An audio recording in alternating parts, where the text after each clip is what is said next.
Boxing. Beats and rhymes. Boxing. Beats and rhymes. BOXREC have stopped recognizing WBA title holders of any kind.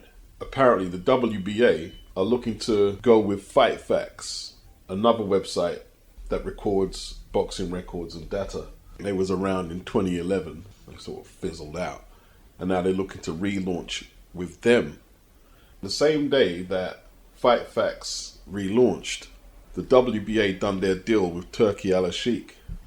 So tongues are going to be wagging that Turki is going to buy out the networks, the promotional outlets, and take over the recorded data of boxing as well, because that is an important power move if they are attempting to take control. Take over, the break's over, nigga. We'll have to see what the other three main sanctioning bodies do. Some people are saying that the Fight Facts website is a rip-off of BOXREC, that basically stole the format. The way they've laid out the resumes, there's similarities there. But they were saying even down to the profile pictures, Fight Facts have took the same profile pictures as BOXREC. I've got Devin Haney, and it's a totally different picture. And also, Fight Facts haven't recognized the Ryan Garcia contest has been changed to a no contest. They haven't recognized that. They've still got an L on Devin's record. Boxing. Beats and rhymes. Boxing. Beats and rhymes. Moses Itauma, coming off his stoppage win over Marius Wack, he's probably stopped or dealt with Wack more effectively than any of Wack's previous opponents, including Martin Bakole, who stopped Wack, including Vladimir Klitschko, who was taking the distance by Wack all them years back. Moses is talking about Joyce for the 21st of September on the undercard of Anthony Joshua versus Daniel Dubois. Look, Joyce will know what's up. If Frank Warren calls for that fight, he'll know what's up. They're trying to cash Joyce out, and Joe will be aware of that. They would have to pay a tremendous amount of purse to get Joyce to take the role as a stepping stone for the 19-year-old Slovakian prospect based in Britain. And in my opinion, forget the politics and what I just discussed there. It's not a good fight for Moses right now. It's a risky fight. Joyce still has the gas tank.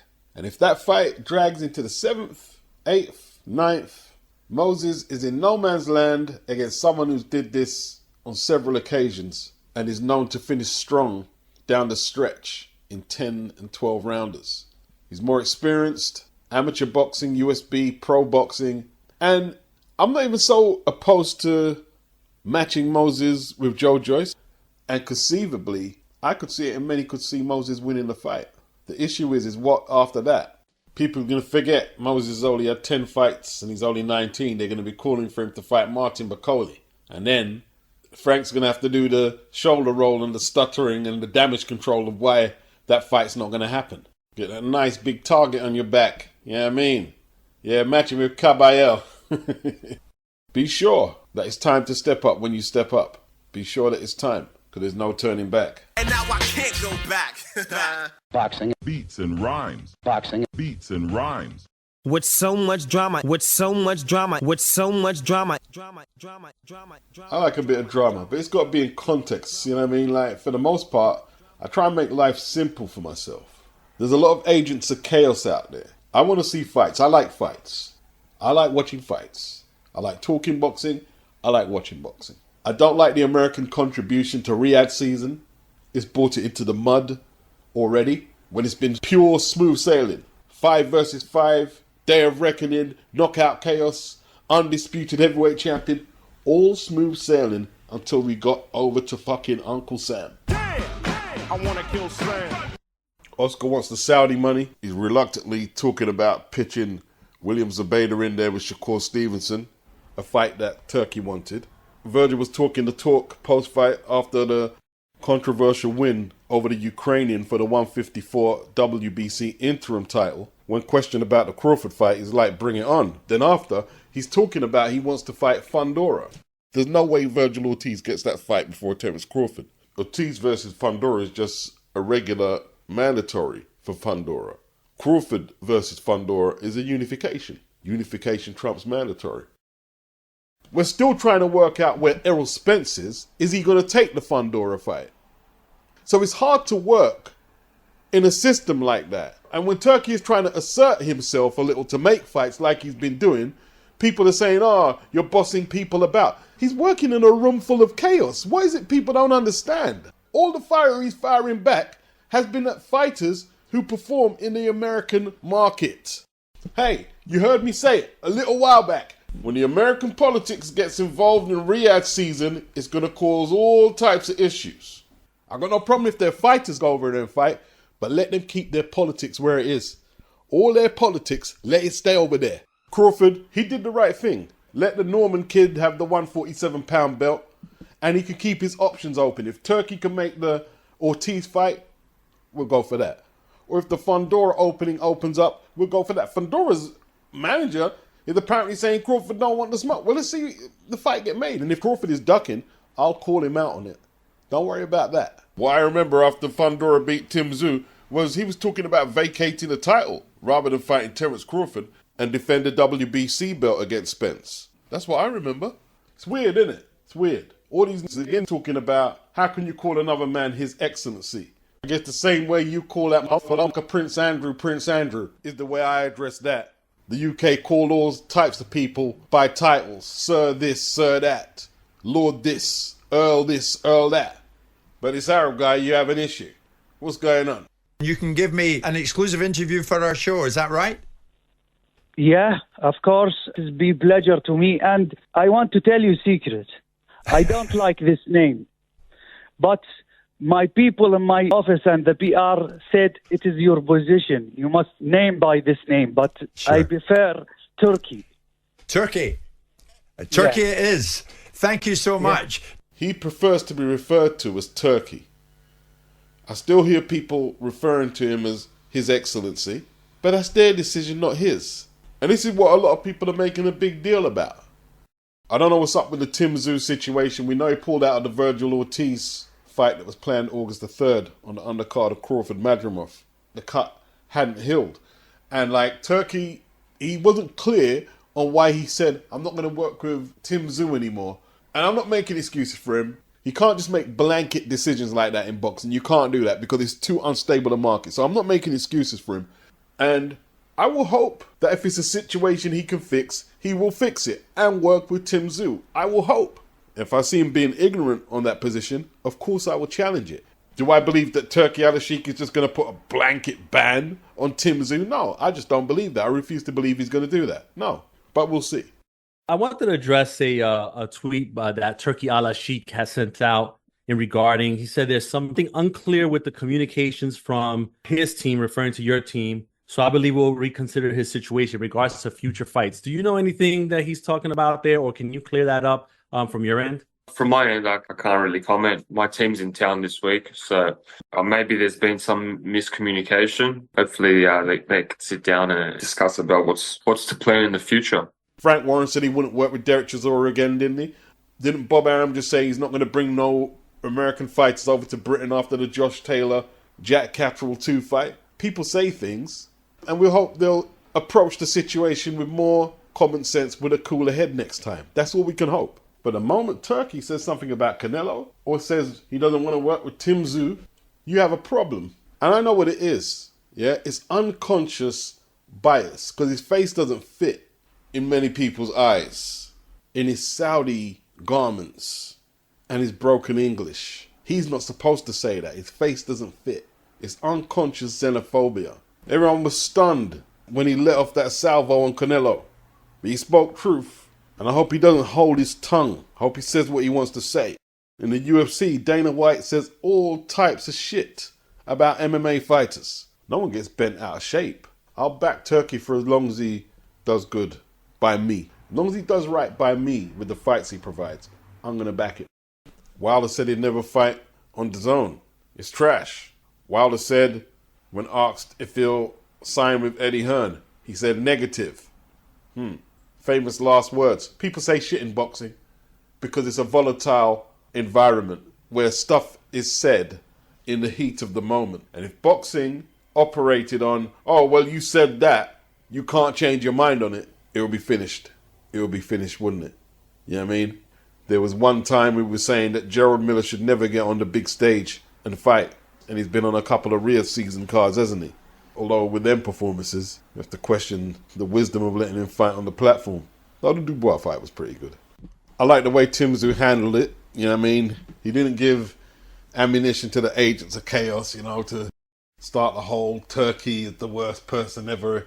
You know, he said his people are flying in and they'll handle it and look for a resolution. You know what I mean? Big up TYSZU. Don't give him no ammunition. Tim is in the late stages of his career. He's not going to fight forever. He wants to make the best fights, make the most money, and I support that. And anyone who assists him to do that, I support them. That's all I can say. He doesn't have to deal with Turkey, but I do want to see him in the best fights. I believe September will mark a year of RYADH season when AJ fights Dubois, and they've achieved a whole lot. Turkey and the personal investment fund, they've did their thing. They've did their thing. So far, so good. And if they can't maintain it, I'll call it for what it is. It's as simple as that. But, as far as I'm concerned, and I can only speak for myself, I can't speak for other grown men, I have liked what they've produced. See Martin Bakoli in the Congo, heroes welcome. And you would have thought he won a world title. He didn't win a world title. He won a straightener with another contender. But because of the stage he was on that was provided by the PIF, he's getting the recognition for what he can do as a fighter. Recognition. Same with Madrimov. Got a hero's welcome and he lost. Got a hero's welcome. Jose Valenzuela. He got a hero's welcome in Mexico after taking that title from Pitbull Cruz. All they've done so far is provided a great platform for fighters to fight on. That's all they've did. And for fighters to get recognition for their talents. That's all they've did. And give us, as fans, good fights. That's all they've did. I think Steve Kim had a point whether they should consider reducing the fights on the card. Just start the main portion of the card where the preliminaries would start. Andy Cruz versus Moran, Hot Rod versus Morel, Ruiz versus Miller, Bakoli Anderson, Valenzuela versus Pitbull, then the main event. When did the card start? 10:30 UK time. Crawford and Madrimov weren't in the ring till around 5:30 AM, so it can drag on a little. And look, America's still put on good shows. They've had undisputed champions. The politics and the time it takes to make a lot of the fights, this side of the street shit, Showtime gone, HBO gone, the facts speak for themselves. This guy's brought together Frank Warren, Eddie Hearn to bring global boxing together. They're putting on very good cards. What is there to object about? And object when there's something to object about. Don't be on that Simon Jordan, Carl Frott shit. Oh, there's no atmosphere. What the fuck is that? You should be promoting the sport and promoting the events rather than nitpicking over nonsense. There's no atmosphere. Well, they're expanding the brand. You could have atmosphere in LA. You can have atmosphere in Wembley. Over there, it's a little different. If they do one in Germany or Japan, the crowd ain't going to make as much noise as they do in London. It is what it is. I don't know, Beats. I'm suspicious. Well, what am I supposed to do with that? You're suspicious. What am I supposed to do with that exactly? Do you have anything of tangibility to object to the personal investment fund of Turki ALALSHIKH? I think May next year. May next year. You know, we were in talks with his team, him and his team, for his next fight. We couldn't come to an agreement. It was very last minute, and the numbers weren't right. The business wasn't right. And I've been out of the ring for a year. You know, this is not a fight that you take after having a year layoff. I'm not going in there for a payday like so many other fighters have. I'm going in there to win. And I want to give myself the best chance possible. And that means being able to come off of consistent fights, consistent camps, and then go into, the biggest fight in world boxing at the moment. Not coming off of a year layoff. So I think activity, consistency over the next 6 months, and get this man in May. Must be nearly a year ago from when Chris avenged the loss against Liam Smith. And he recently went into a negotiation with Canelo, and it fell apart. And he's saying there, it fell apart because he was inactive.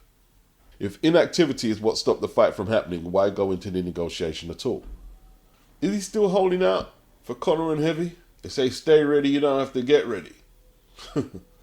Always stay in the gym. I think that's very important. this is my job, so I try to treat it as a job and just stay in there, try to improve, and get better. Because also in boxing, you never know when you're gonna get a big offer, and you know I don't want to get a big offer and then I'm out of shape. And then at the end, he said they couldn't come to a number, and is that all it's down to? They weren't paying Chris enough to cash out. He could have been active. He didn't say anything about him being inactive, being down to injury. The Johnny Beck fight was there. That was for 2 unified titles at 160. Chris likes the money. He was going to fight Conor at 157. He went through and still weighed himself, even though the fight fell apart. And according to him, he made 157. He looked emaciated, so he could have been telling the truth. But yeah, he'll fight Conor at 157 if the bag is right. He'll fight Canelo at 168 if the bag is right. He could have fought Shiraz on September the 21st. That name came up before Tyler Denny. Obviously, I can't be 100%, but yeah, I smell Bullshit!